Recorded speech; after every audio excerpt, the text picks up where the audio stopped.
तो अपन आगे पढ़ते हैं इन्फ्लेमेशन को। इन्फ्लेमेशन को आगे पढ़ने से पहले अपन एक बात जान लेते हैं। मान लीजिए ये साइट ऑफ इंजरी है, ठीक है, और ये माइक्रो ऑर्गेनिज्म है जो साइट ऑफ इंजरी, मतलब जो इंजरी का कॉज है।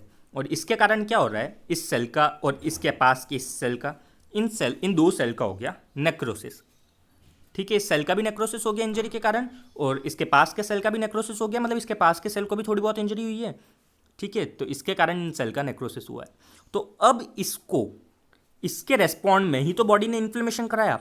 और अभी तक अपन ने क्या देख लिया इन्फ्लेमेशन में, अभी तक अपन ने देख लिया कि इन्फ्लेमेशन में ये ल्यूकोसाइट यहाँ पर आ चुकी है, साइट ऑफ इंजरी पर ल्यूकोसाइट पहुँच चुकी है।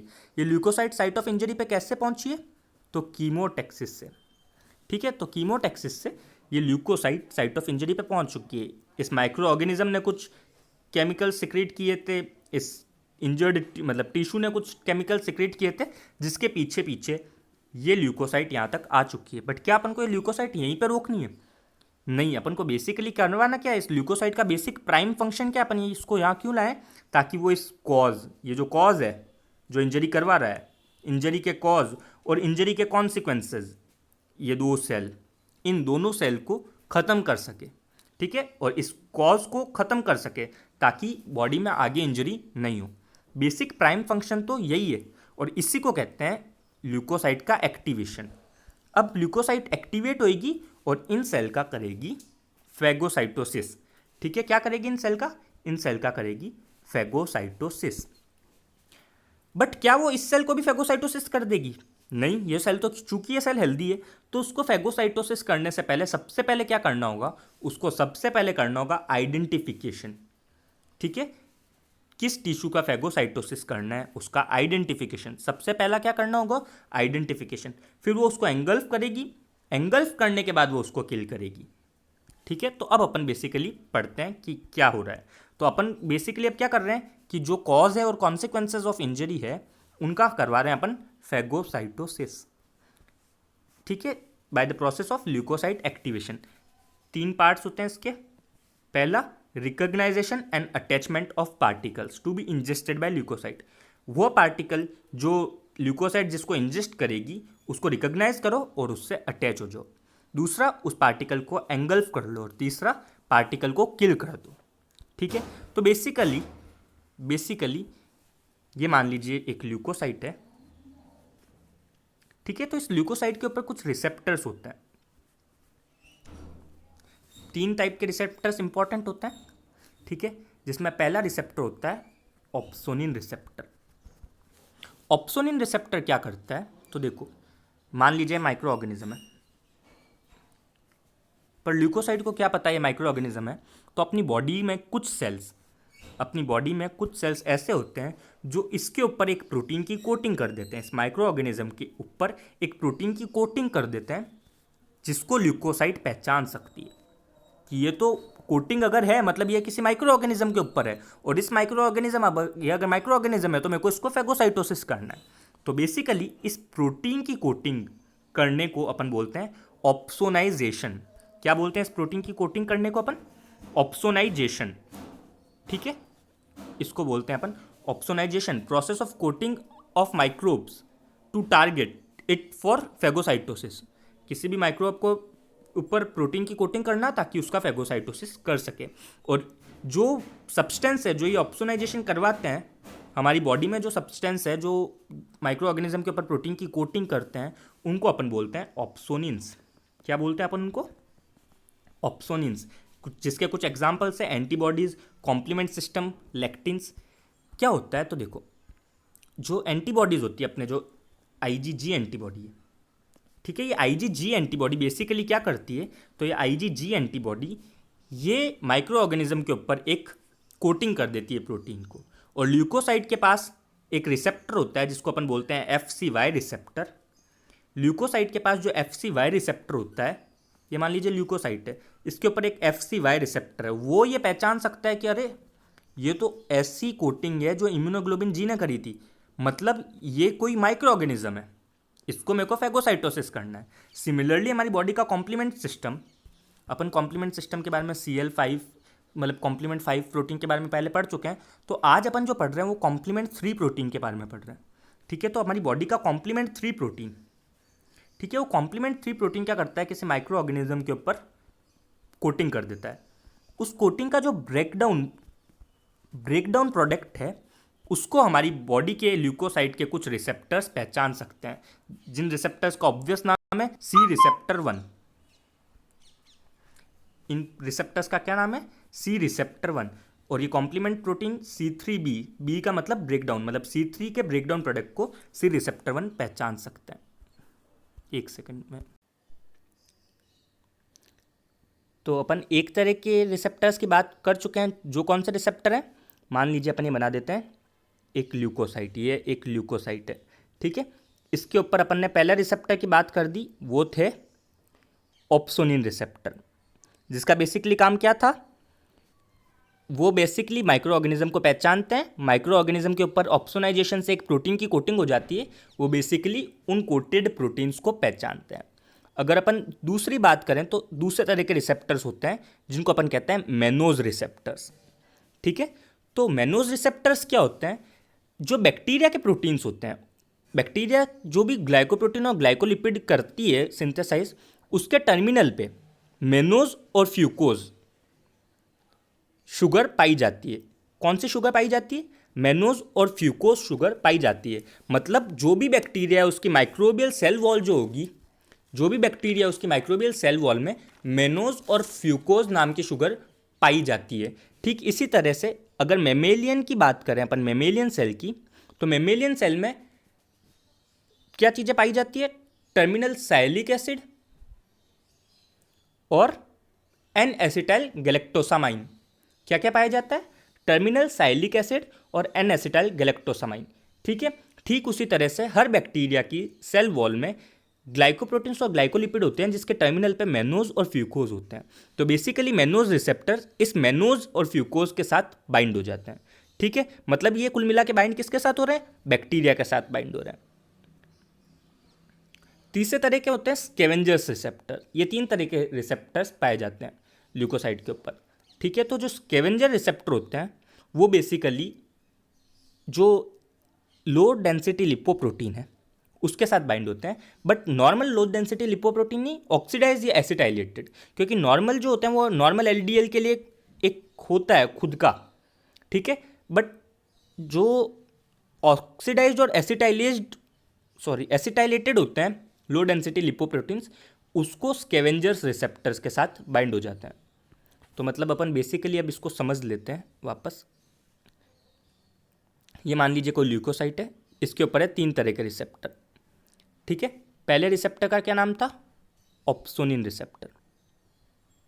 ऑप्सोनिन रिसेप्टर किसके साथ बाइंड होते हैं, तो ऑप्सोनिन रिसेप्टर ऑप्सोनाइज्ड प्रोटीन के साथ बाइंड होते हैं, जो कौन कौन सी चीज़ें करवाते हैं, तो इम्यूनोग्लोबिन्स होती हैं, ठीक है, इम्यूनोग्लोबिन्स करवा देती है। या फिर अपन अगर बात करें तो कॉम्प्लीमेंट सिस्टम होता है। कॉम्प्लीमेंट सिस्टम का क्या एग्जांपल लिया था अपन ने, C3 कॉम्प्लीमेंट का ब्रेकडाउन प्रोडक्ट, ठीक है। तो ये ऑप्सोनिन रिसेप्टर इनके साथ देखते हैं। दूसरे तरह के रिसेप्टर अपन ने कौन सा देखे थे, मैनोज रिसेप्टर, ठीक है। मैनोज रिसेप्टर बेसिकली किसके साथ बाइंड होते हैं, तो जो भी बैक्टीरिया के सेल वॉल है, उस बैक्टीरिया के सेल वॉल में कुछ ग्लाइकोप्रोटीन्स और ग्लाइकोलिपिड होंगे। उन ग्लाइकोप्रोटीन और ग्लाइकोलिपिड के टर्मिनल पे मैनोज और फ्यूकोज शुगर होती है, उसमें मैनोज और फ्यूकोज शुगर के साथ मैनोज रिसेप्टर बाइंड हो जाते हैं। तो बेसिकली ये ल्यूकोसाइट पहचान लेती है कि अच्छा ये माइक्रो ऑर्गेनिज्म है, इसको फैगोसाइटोसिस करना है। तीसरे तरह के रिसेप्टर स्कैवेंजर रिसेप्टर, ये किसके साथ बाइंड होते हैं, तो ये बाइंड होते हैं एसिटाइलेटेड और ऑक्सीडाइज्ड लो डेंसिटी लिपोप्रोटीन के साथ, ठीक है। तो सबसे पहले का क्या काम था, तो सबसे पहली चीज़ थी उसको पहचानना। अब उसको पहचानने के बाद अपन को करना होता है उसका एंगल्फमेंट, ठीक है। तो जो एंगल्फमेंट होता है, पार्टिकल जब फैगोसाइटो रिसेप्टर्स के साथ बाइंड हो जाता है, उसके बाद मान लीजिए ये रिसेप्टर है, ठीक है, ये ल्यूकोसाइट है, ठीक है, ल्यूकोसाइट के ऊपर ये रिसेप्टर है। यहाँ पे आके अपन ने माइक्रो ऑर्गेनिज्म को बाइंड कर दिया। उसके बाद क्या होता है, तो उसके बाद होता है ऐसे है कि कुछ सूडोपोड्स बाहर आते हैं, ठीक है, और वो उसको, एक सेकेंड ना, वो सूडोपोड्स उसको ऐसे चारों तरफ से घेर लेते हैं, ठीक है। और धीमे धीमे धीमे धीमे पूरा कवर कर लेते हैं। तो जब ये पूरा कवर हो गया तो ऑलरेडी क्या हो गया, ये माइक्रो ऑर्गेनिज्म इस ल्यूकोसाइट के अंदर आ चुका है। ठीक है, तो सूडोपोड्स उस माइक्रो ऑर्गेनिज्म को घेर लेते हैं, धीमे धीमे प्लाज्मा मेम्ब्रेन पिंच ऑफ हो जाती है, मतलब ये घेर के ऐसे बंद हो गया और वो माइक्रो ऑर्गेनिज्म एंगल्फ हो चुका है। ठीक है, तो ये कैसा होता है, मतलब ये कैसे बाहर आता है, तो ये सिमिलरली जैसे एक्टिन साइटोस्केलेटन इसमें एक्टिवली इन्वॉल्व होता है। जो मैंने बोला था सूडोपोड्स कैसे बनते हैं, तो सूडोपोड्स जो होते हैं वो एक्टिन का साइटोस्केलेटन है उससे बनते हैं। अब एक्टिन साइटोस्केलेटन से अपन ने क्या पढ़ा था अभी, कीमोटेक्सिस, इससे पिछली वीडियो में कीमोटेक्सिस पढ़ा था। तो सेम कीमोटेक्सिस वाला ही मैकेनिज्म होता है इन सूडोपोड्स बनने का और इस एंगल्फमेंट हो जाने का। ठीक है, जब वो एंगल्फ हो जाता है तो उसको फेगोसोम कहते हैं। वो फेगोसोम लाइसोसोम के ग्रेन्यूल्स के साथ मिलता है और फेगोलाइसोसोम बना देता है, और वो फेगोलाइसोसोम का बाद में क्या होता है, डिग्रेडेशन होता है। ठीक है, अब उसका डिग्रेडेशन कैसे होता है, तो किलिंग और डिग्रेडेशन जो इन्फ्लेमेशन का फाइनल स्टेप है, मतलब किल करने के बाद बेसिकली सब कुछ खत्म, जो अपन को बेसिकली जो काम था वो किल ही करवाना था, ये लास्ट स्टेप है। इसमें दो चीज़ें इन्वॉल्व होते हैं माइक्रोबियल किलिंग में, रिएक्टिव ऑक्सीजन स्पीशीज और रिएक्टिव नाइट्रोजिनस स्पीशीज। ठीक है, तो जो रिएक्टिव ऑक्सीजन स्पीशीज होते हैं ये कैसे जनरेट होते हैं, तो ये जनरेट होते हैं फेगोसाइट ऑक्सीडेज। देखो इसकी बात समझिए, आप मान लीजिए ये एक सेल है।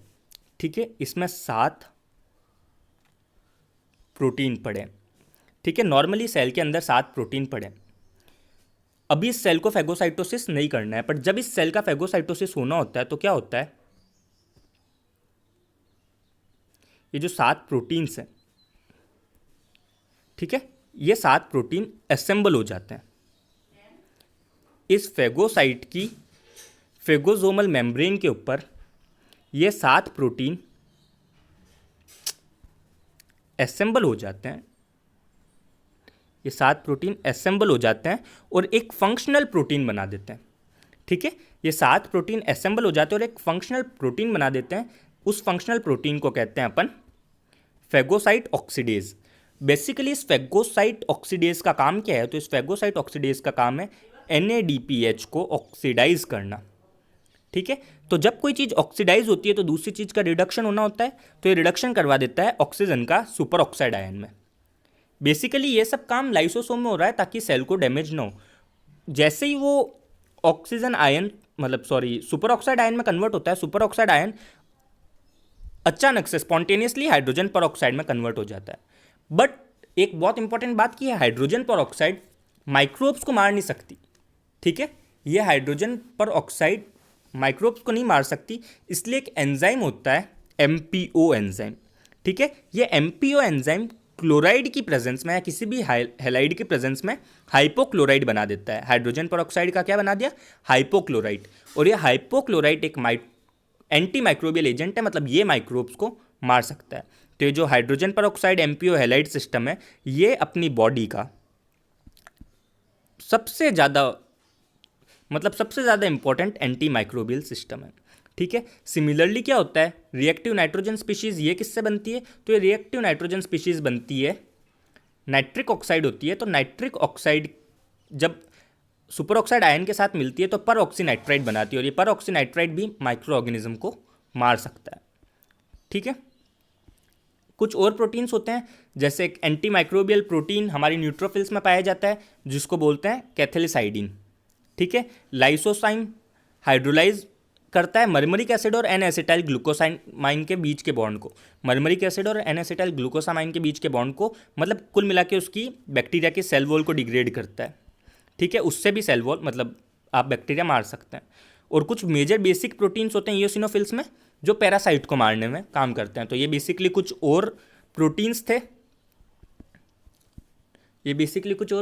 थे, जो माइक्रो ऑर्गेनिज्म को मार सकते हैं। बट सबसे इंपॉर्टेंट कौन सा था, तो सबसे इंपॉर्टेंट था रिएक्टिव ऑक्सीजन स्पीशी हाइड्रोजन पर ऑक्साइड MPO हैलाइड सिस्टम की फॉर्म में माइक्रो ऑर्गेनिज्म को मारता है, और इसी को बोलते हैं रेस्पिरेटरी बर्स्ट। जब भी फेगोसाइटोसिस होना होता है तो ये जो होता है फेगोसाइट ऑक्सीडेज, इसकी इंक्रीज हो जाती है मतलब इसकी पहले तो असेंबली बढ़ जाती है ताकि ये जो 7 प्रोटीन है साथ में असेंबल हो जाए फेगोसोमल मेम्ब्रेन के ऊपर, और उसकी एक्टिविटी बढ़ जाती है। इसी को जब ये न्यूट्रोफिल्स में होता है तो इसी को बोलते हैं अपन रेस्पिरेटरी बर्स्ट।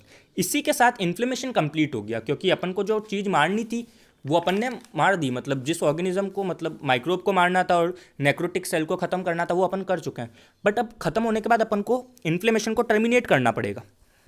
टर्मिनेट क्यों करना पड़ेगा? क्योंकि अपन ये जानते हैं कि इन्फ्लेमेशन खुद भी टिश्यू डैमेज करता है ना। तो जब इन्फ्लेमेशन खुद भी कोई टिश्यू डैमेज कर रहा है और अपन अगर इसको नहीं ख़त्म करेंगे इन्फ्लेमेशन को टाइम पे, तो वो प्रोग्रेसिवली हेल्दी टिश्यूज़ को भी डैमेज करने लग जाएगा। इसलिए इन्फ्लेमेशन को टर्मिनेट करना पड़ता है। तो उसके लिए देखो दो चीज़ें होती है। पहली चीज़ तो इन्फ्लेमेशन के खुद के जो मीडिएटर्स होते हैं उनकी हाफ लाइफ बहुत कम होती है। तो इन्फ्लेमेशन के जो मीडिएटर्स होते हैं उनकी हाफ लाइफ बहुत कम होती है, ठीक है। और न्यूट्रोफिल्स होती है उनकी भी हाफ लाइफ बहुत कम होती है ना।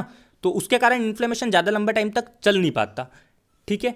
पर कुछ और चीज़ें होती है जैसे anti inflammatory cytokines. Anti inflammatory cytokines होते हैं जिसका एक एग्जाम्पल है इंटरल्यूकिन 10, ठीक है। ये बेसिकली इन्फ्लेमेशन को टर्मिनेट करने में मदद करता है। तो कौन सा इंटरल्यूकिन मदद करता है? इंटरल्यूकिन 10 मदद करता है इन्फ्लेमेशन को टर्मिनेट करने में। तो इसी के साथ इन्फ्लेमेशन का मैकेनिज्म अपना पूरा हुआ। अब अपन इन्फ्लेमेशन के अगली वीडियो से इन्फ्लेमेशन के मीडिएटर्स की बात करेंगे, ठीक है। एग्जाम पॉइंट ऑफ व्यू से तो नहीं, पर ये आपकी नॉलेज पॉइंट ऑफ व्यू से बहुत इंपॉर्टेंट चीज़ें हैं। Thank you. This was Jayant Sharma from GMC Barmer.